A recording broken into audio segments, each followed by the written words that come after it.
ಪೇಟೆ ತಾಲೂಕು ಭಾರತೀಯ ಜನತಾ ಪಾರ್ಟಿಯ ಒಬಿಸಿ ಅಧ್ಯಕ್ಷರಾಗಿ ಹಾದನೂರು ಮಂಜು ಅಧಿಕಾರ ಸ್ವೀಕಾರ.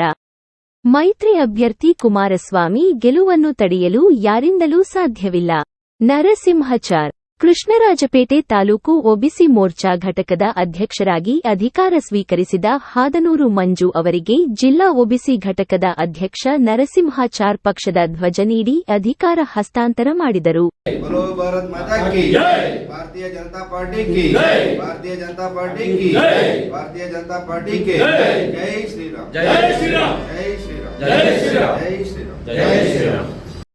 ದೇಶದಲ್ಲಿ ವಿಶ್ವನಾಯಕರಾದ ನರೇಂದ್ರ ಮೋದಿಯವರ ಪರವಾದ ಅಲೆಯು ಜೋರಾಗಿ ಬೀಸುತ್ತಿರುವುದರಿಂದ ಮತ್ತೊಮ್ಮೆ ಮೋದಿಜಿಯವರು ಪ್ರಧಾನಮಂತ್ರಿಯಾಗಿ ಅಧಿಕಾರ ಸ್ವೀಕರಿಸುವುದನ್ನು ತಡೆಯಲು ಯಾರಿಂದಲೂ ಸಾಧ್ಯವಿಲ್ಲ.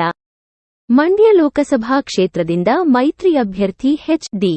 ಕುಮಾರಸ್ವಾಮಿ ಅವರು ಭಾರೀ ಬಹುಮತಗಳ ಅಂತರದಿಂದ ಆಯ್ಕೆಯಾಗುವ ಮೂಲಕ ಇತಿಹಾಸ ನಿರ್ಮಿಸುವುದಲ್ಲದೆ ಕೇಂದ್ರದ ನರೇಂದ್ರ ಮೋದಿಜಿಯವರ ಸಂಪುಟದಲ್ಲಿ ಸಚಿವರಾಗಿ ಅಧಿಕಾರ ಸ್ವೀಕರಿಸಲಿದ್ದಾರೆ ಎಂದು ಭವಿಷ್ಯ ನುಡಿದ ನರಸಿಂಹಚಾರ್ ಗ್ಯಾರಂಟಿಗಳ ಭ್ರಮೆಯಲ್ಲಿ ತೇಲುತ್ತಿರುವ ಕಾಂಗ್ರೆಸ್ ಅಭ್ಯರ್ಥಿಗಳಿಗೆ ನಿರಾಸೆ ಕಾದಿದೆ.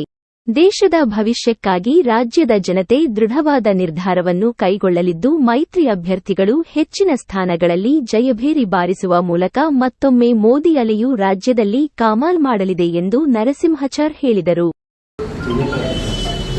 ಇವತ್ತು ಅಭ್ಯರ್ಥಿನ ಎನ್ಡಿಎ ಅವರಿಗೆ ಜೆಡಿಎಸ್ ಮಾರಾಟ ಕ್ಯಾಂಡಿಡೇಟ್ ಆಗಿದ್ದಾರೆ. ಆ ಅಭ್ಯರ್ಥಿಗೆ ಚುನಾವಣೆಯಲ್ಲಿ ಬೆಂಬಲಿಸೋಕ್ಕೋಸ್ಕರ ನಮ್ಮ ಪಕ್ಷದ ಸಿದ್ಧಾಂತಗಳು ಏನಿದಾವೆ ಅಂತಂದ್ರೆ ನಮ್ಮಲ್ಲಿ ಭಾರತೀಯ ಜನತಾ ಪಾರ್ಟಿ ತಾಲೂಕು ಘಟಕ ಆದಮೇಲೆ ಅದರಲ್ಲಿ ವಿವಿಧ ಮೋರ್ಚಾಗಳು ಅಂತಿದ್ದಾರೆ. ವಿವಿಧ ಮೋರ್ಚಾಗಳು ಅಂತಂದ್ರೆ ಅದು ಹೊಸಬರಿಗೆ ಅದು ಇತ್ತೀಚೆಗೆ ಅಭ್ಯಾಸ ಅಂದರೆ ಏನಪ್ಪ ಇದು ಮೋರ್ಚಾಗಳು ಅಂತ ಕೊಟ್ಟಿರ್ತಾರೆ. ಆ ಪತ್ರಗಳನ್ನು ಕೇಂದ್ರ ಸರ್ಕಾರ ಮಾಡಿರ್ತಕ್ಕಂಥ ಏನು ಯೋಜನೆಗಳಿದ್ದಾವೆ ಅದು ಪ್ರತಿಯೊಬ್ಬ ಮನುಷ್ಯರಿಗೆ ತಲುಪಿ ಅಂತ ಪತ್ರಿಕೆಗಳನ್ನು ಮಾಡಿದ್ದಾರೆ.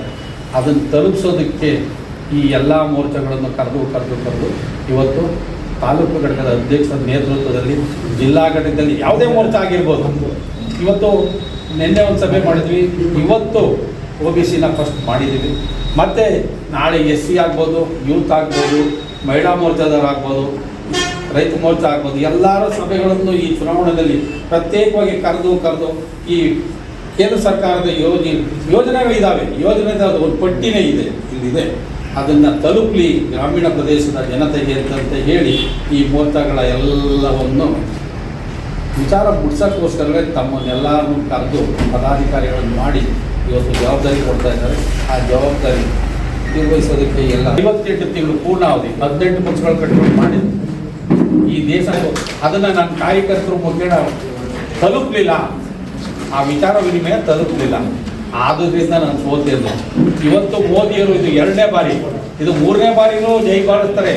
ಇವತ್ತು ಏನು ನಿಚ್ಚಳ ಬಹುಮತ 543 ಸೀಟ್ನಲ್ಲಿ ಇವತ್ತು NDA 400 ಸೀಟ್ ಮೇಲೆ ತಗೊಳ್ತಾ ಇದೆ. 50 ಸಲ ತಗೊಂಡಿದೆ.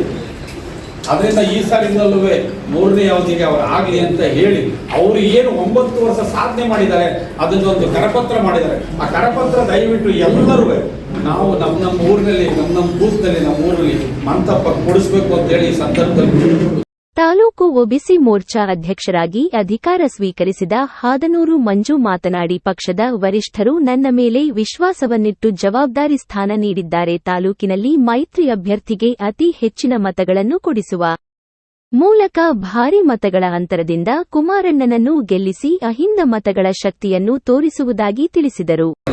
ಬಲಗಾಲು ಮಾಡಬೇಕು, ಎಡಗಾಲು ಆ ಥರ ಮಾಡಿದಾಗ ಆ ಪಕ್ಷ ಸಮೃದ್ಧಿಯಾಗಿ ಗಟ್ಟಿಯಾಗಿ ನಿಂತ್ಕೊಳ್ಳಿಕ್ಕೆ ಸಾಧ್ಯ. ಅದಕ್ಕೆ ಒಂದು ವಿಭಾಗ ಮಾಡ್ಕೊಂಡಿದ್ವಿ, ಒಂದೊಂದು ವಿಭಾಗ ಮಾಡಿದ್ದಾರೆ. SC ಮೋರ್ಚಾ, OBC ಮೋರ್ಚಾ, ಅಲ್ಪಸಂಖ್ಯಾತರ ಮೋರ್ಚಾ ಅಂತ. ಏಕೆಂದ್ರೆ ಎಲ್ಲರಿಗೂ ಒಂದೊಂದು ಅಧಿಕಾರ ಕೊಡಬೇಕು, ಎಲ್ಲ ಸಮಾಜದವರೆಗೂ ಪಕ್ಷದ ಚಟುವಟಿಕೆಗಳಲ್ಲಿ ತೊಡಗಿಸ್ಕೊಳ್ಳಿ ಅನ್ನೋ ಒಂದು ವಿಚಾರದಲ್ಲಿ ಇದನ್ನು ಮಾಡಿದ್ದಾರೆ.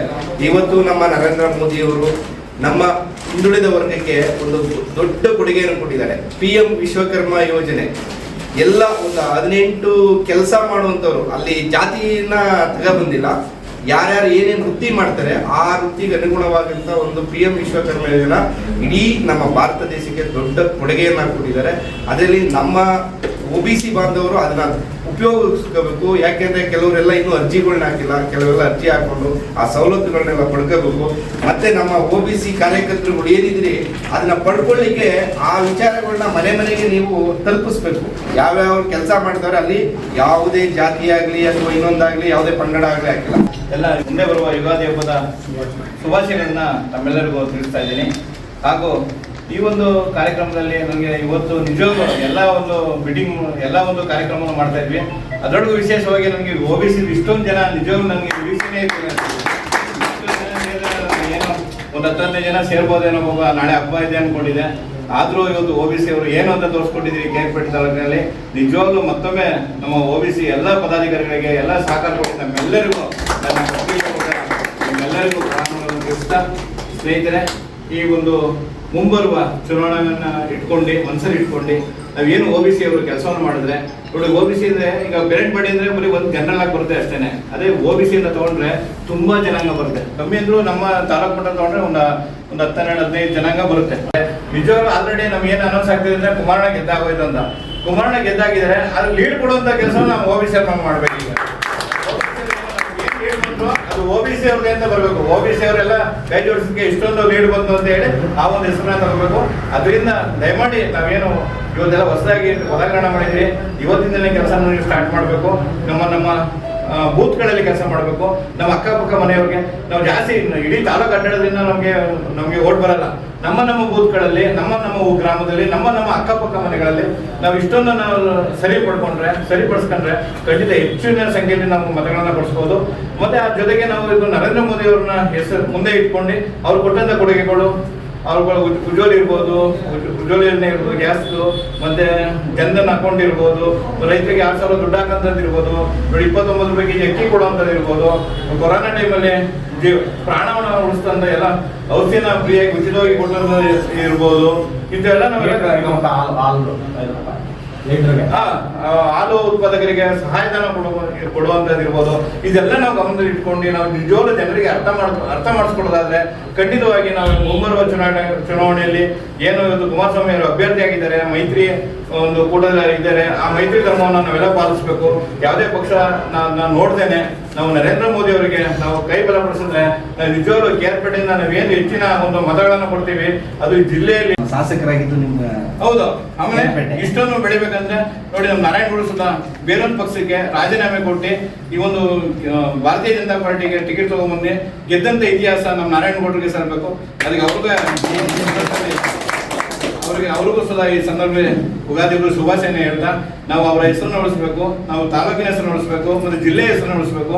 ಇಡೀ ರಾಜ್ಯದಲ್ಲಿ ಮಂಡ್ಯ ಜಿಲ್ಲೆಯಲ್ಲಿ KRಪೇಟೆ ಅಂದ್ರೆ ಏನಂತ ನಿಜವಾಗ್ಲೂ ನಾವೆಲ್ಲ ತೋರಿಸ್ಕೊಡ್ಬೇಕಂದ್ರೆ ನಾವೆಲ್ಲ ಶ್ರದ್ಧೆಯಿಂದ ಭಕ್ತಿಯಿಂದ ಕೆಲಸ ಮಾಡಿದ್ರೆ ಮಾತ್ರ ಸಾಧ್ಯ. ಅದರಿಂದ ನಾವೆಲ್ಲ ನಿಜವಾಗ್ಲೂ ನಾವು ಪ್ರೀತಿಯಿಂದ ಕೆಲಸ ಮಾಡೋದಾದ್ರೆ ಖಂಡಿತ ಇದು ರಾಜ್ಯ ನೋಡ್ತದೆ, ರಾಷ್ಟ್ರ ನೋಡ್ತದೆ. ಇವತ್ತು ನರೇಂದ್ರ ಮೋದಿ ಅವರು ಒಂದು ಸಂದೇಶವನ್ನು ಕೊಟ್ಟಿದ್ದಾರೆ, ಯಾರು ಗೊತ್ತಿಲ್ಲ ಯಾರು ಅತಿ ಹೆಚ್ಚಿನ ಸಂಖ್ಯೆಯನ್ನು ಕೊಡಿಸ್ತಾರೆ ಅವರಿಗೆ ನಿಜವಾಗ್ಲೂ ನೇರವಾಗಿ ಭೇಟಿ ಆಗುವಂತ ಕೆಲಸವನ್ನ ಇವತ್ತು ರಾಮದಾಸ್ ಜಿ ಅವರು ವಹಿಸಿಕೊಂಡಿದ್ದಾರೆ. ಬಿಜೆಪಿ ಜಿಲ್ಲಾ ಉಪಾಧ್ಯಕ್ಷ ವರದರಾಜೇಗೌಡ, OBC ಜಿಲ್ಲಾ ಕಾರ್ಯದರ್ಶಿ ಆನಂದ್, ಉಪಾಧ್ಯಕ್ಷ ಪುಟ್ಟಸ್ವಾಮಣ್ಣ, ಯಲ್ಲೇಗೌಡ, ತಾಲೂಕು ಬಿಜೆಪಿ ಅಧ್ಯಕ್ಷ ಸಾರಂಗಿ ನಾಗಣ್ಣ, ಕಾರ್ಯದರ್ಶಿ ಚೋಕನಹಳ್ಳಿ ಪ್ರಕಾಶ್, ನಿಕಟಪೂರ್ವ ಅಧ್ಯಕ್ಷ ಪರಮೇಶ ರವೀಂದ್ರ, ಅಕ್ಕಿಹೆಬ್ಬಾಳು ವಾಸು, ಮಹೇಶ ನಾಯಕ, ಮಹಿಳಾ ಅಧ್ಯಕ್ಷೆ ವಿಜಯಲಕ್ಷ್ಮಿ, ಉಪಾಧ್ಯಕ್ಷೆ ನಂದಿನಿ ಸೇರಿದಂತೆ OBC ಹೋಬಳಿ ಘಟಕಗಳ ಅಧ್ಯಕ್ಷರು, ವಿವಿಧ ಮೋರ್ಚಾಗಳ ಅಧ್ಯಕ್ಷರು, ಪದಾಧಿಕಾರಿಗಳು ಭಾಗವಹಿಸಿದ್ದರು. ವರದಿ KR ನೀಲಕಂಠ, ಕೃಷ್ಣರಾಜಪೇಟೆ, ಮಂಡ್ಯ.